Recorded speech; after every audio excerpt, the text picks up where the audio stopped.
Bonjour à tous et bienvenue sur cette vidéo. Je m'appelle Fahim Hassani, je suis le fondateur de l'agence Monsieur Lead. Donc Monsieur Lead, on est une agence de prospection. Notre métier, c'est d'aller prendre des rendez-vous pour des boîtes en B2B.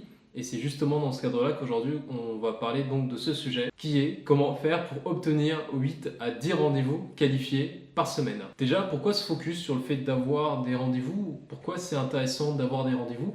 En fait, si vous voulez en B2B, si vous parlez à un commerçant, là on va prendre un autre exemple, on part en B2C, vous parlez à un commerçant, vous lui demandez ok mais comment est-ce que vous comptez faire pour pouvoir développer votre business, avoir de plus en plus de clients. Typiquement, la conversation va beaucoup tourner sur le fait d'avoir plus de personnes, plus de fréquentation dans le magasin, dans la boutique. À côté, donc si vous faites une boîte de service en B2B, une agence, une boîte de conseil, une boîte de formation, ou bien si vous éditez un logiciel à destination d'une clientèle B2B, la manière par laquelle vous allez faire pour ce qui va vous permettre de vous développer, ce sera le fait d'avoir de plus en plus de rendez-vous. Donc un rendez-vous, c'est quoi? Ça va être un créneau qui est réservé par une personne qui répond à des critères de qualification. Il occupe un poste de décisionnaire. La structure dans laquelle il travaille ou elle travaille est pertinente pour connaître une certaine typologie de problème que vous savez résoudre justement avec votre solution ou avec votre expertise. Et c'est là où c'est intéressant du coup d'avoir des rendez-vous avec des personnes comme ça, parce que si vous multipliez les rendez-vous avec des personnes qui ressemblent à vos clients, en fait à la fin vous allez pouvoir signer plus de deals et développer comme ça votre activité. Dans cette vidéo, je vais vous présenter 5 étapes pour vous permettre d'aller générer 8 à 10 rendez-vous qualifiés par semaine. Et la première étape, c'est le fait de constituer une équipe dédiée à la prospection. Là, cet après-midi, j'avais un point avec le fondateur d'une solution, d'un logiciel, qui me disait qu'en fait, il aime vraiment pas prendre le téléphone pour prospecter, que les feedbacks qu'il peut se prendre quand il prospecte à froid, ça peut carrément toucher son mental jusqu'à la fin de sa journée, et que en plus de ça, il a du mal, ça prend du temps, etc., etc. Mais en fait, dans ce qu'il me disait, je sentais aussi une forme de frustration dans le fait de ne pas pouvoir prendre le téléphone lui-même directement pour appeler ses prospects et générer des rendez-vous. Sur le coup, je n'ai pas répondu directement, mais il n'y a aucun problème dans sa situation. Pourquoi? Parce qu'en fait, de toute façon, si vous êtes le fondateur d'une structure, ça va être très compliqué si c'est vous qui menez les actions de prospection. Pourquoi? Parce qu'en fait, prospecter, c'est énergivore. Prospecter, ça demande aussi beaucoup de temps. Et quand vous faites de la prospection et qu'à côté de ça, vous faites autre chose, donc si vous êtes fondateur, vous prospectez, mais à côté, vous devez aussi vendre la solution. À côté, vous devez aussi recruter des équipes. À côté, vous devez aussi structurer des process, traiter de l'admin, suivre des problématiques de trésorerie. En fait, quand vous avez toutes ces différentes tâches autour de vous, ça va être compliqué d'avoir le focus nécessaire pour faire un travail de prospection qualitatif, régulier et qui permet d'aller chercher de la vraie croissance pour votre entreprise. En fait, ça sera la même chose aussi pour vos équipes. Si jamais vous avez une personne qui s'occupe de la partie vente et que vous lui demandez de s'occuper également de la partie prospection, donc en même temps que cette personne est censée faire du closing ou d'accompagner des clients, il doit aussi se trouver du temps pour prendre le téléphone, d'appeler des inconnus, booker des rendez-vous et générer des opportunités. Ça ne marche jamais vraiment ce genre de choses. Ce qui marche, c'est d'avoir une équipe ou une personne qui va être dédiée exclusivement à votre prospection. Le rôle de cette personne, ça va être tous les jours, tous les matins, de prendre le téléphone, d'appeler des prospects à froid et d'aller vous chercher des rendez-vous. Ça, pour le coup, ça marche. Et quand vous avez cette personne, vous pouvez donc construire toute votre stratégie de prospection et vous dire qu'en fait, vous allez avoir comme ça régulièrement, chaque jour, chaque semaine, des nouvelles opportunités, des nouvelles demandes, des nouveaux décideurs qui sont potentiellement intéressés par ce que vous faites.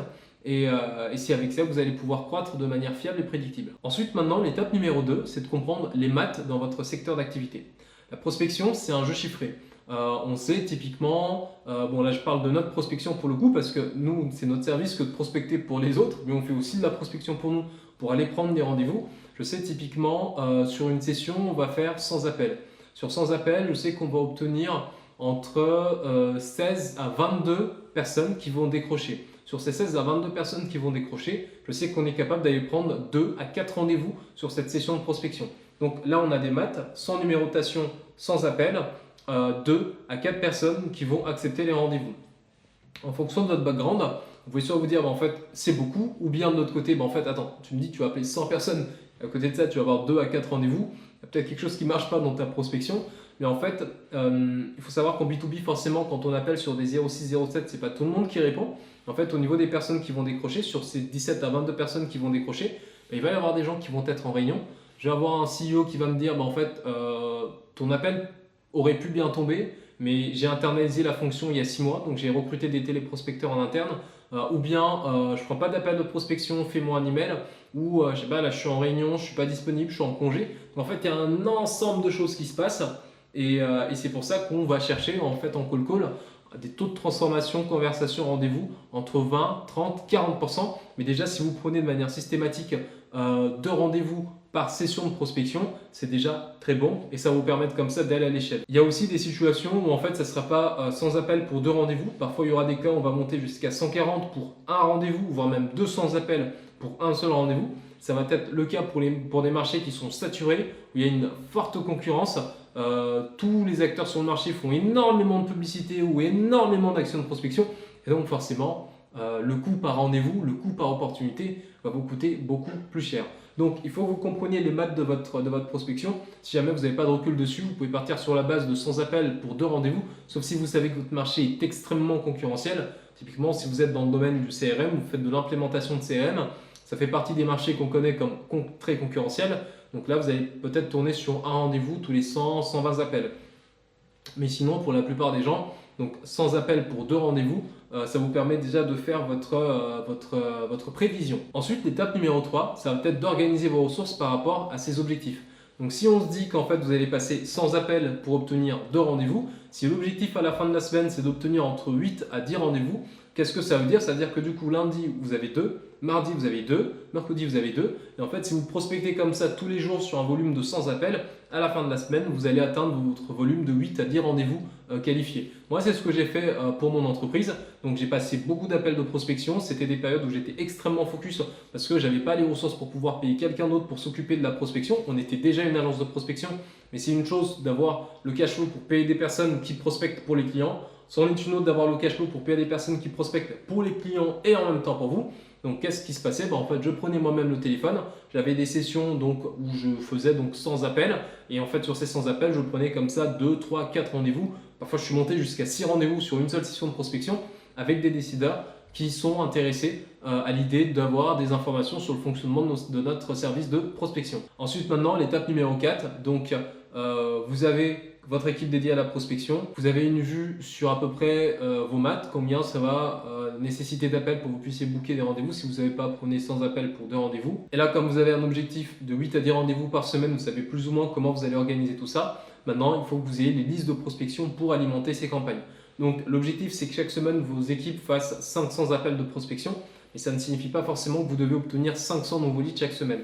En fait, il y a beaucoup de personnes qui ne vont pas décrocher. Donc, ça fait des personnes que vos commerciaux vont pouvoir appeler sur une autre session. Donc, typiquement, moi, quand je commence une session de 0, j'aime bien commencer avec 60 contacts, nouveaux contacts totalement frais. Et en fait, à chaque nouvelle session, demander 60 autres contacts ou 40 autres contacts, ça dépend des taux de décroché, pour pouvoir varier les appels et m'assurer d'avoir régulièrement des nouvelles listes et des listes qualitatives pour faire suffisamment de volume. Parce que d'un côté, si jamais vous renouvelez trop vite, trop tôt vos listes de prospection, en fait, vous allez dépenser beaucoup d'argent, beaucoup de budget sur des outils de prospection. Et de l'autre côté, si jamais vous ne renouvelez absolument pas, en fait, au bout d'un moment, les personnes qui décrochent aussi le moins en prospection sont également celles qui sont le moins open à l'idée de se faire prospecter. Donc, vous aurez aussi une probabilité plus faible de pouvoir générer des opportunités. C'est pour ça qu'il faut avoir un cycle de renouvellement constant. Actuellement, ce qui marche pour moi, c'est commencer avec 60 nouveaux contacts et à chaque session, en rajouter entre 40 à 60 pour pouvoir en fait aller chercher mon volume, mon objectif de 100 appels. Et peut-être vous pouvez me dire, mais du coup, si tu commences lundi, tu commences avec 60 contacts, comment tu fais pour pouvoir appeler 100 personnes? En fait, je rappelle les contacts parce que toutes les personnes que vous allez appeler ne vont pas répondre du premier coup. C'est pas forcément parce qu'en fait elles détestent la prospection, c'est aussi peut-être parce qu'elles sont occupées. Là j'ai mon téléphone dans le casier, si jamais quelqu'un essaie de me prospecter là pour le coup, je vais pas répondre. Et si cette personne me rappelle peut-être dans 30 minutes, j'aurais peut-être fini cette vidéo et je pourrais écouter son pitch typiquement et voir si c'est quelque chose qui peut ou pas m'intéresser. Enfin, le dernier point, c'est d'appeler constamment et de ne pas s'arrêter. La prospection c'est un jeu de volume mais c'est aussi surtout un jeu de constance.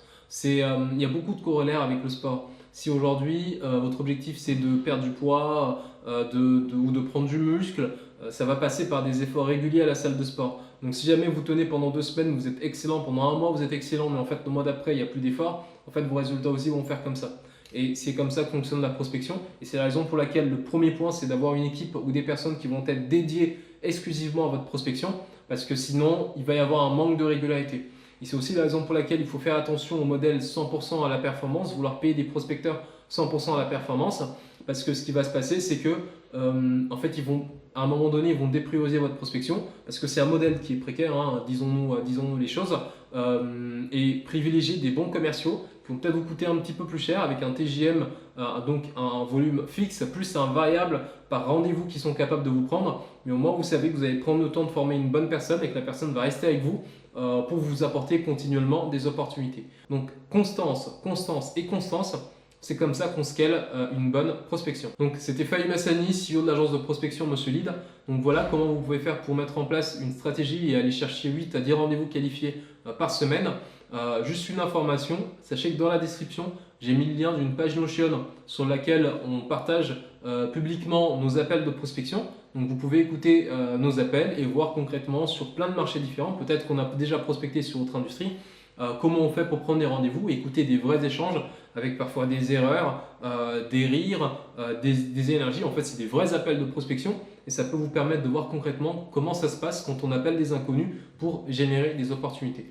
Et évidemment, si vous souhaitez nous déléguer votre prospection, vous aurez un autre lien dans la description pour prendre rendez-vous avec nous, pour qu'on puisse vous présenter notre service et voir comment on peut vous aider à aller prendre plus de rendez-vous qualifiés.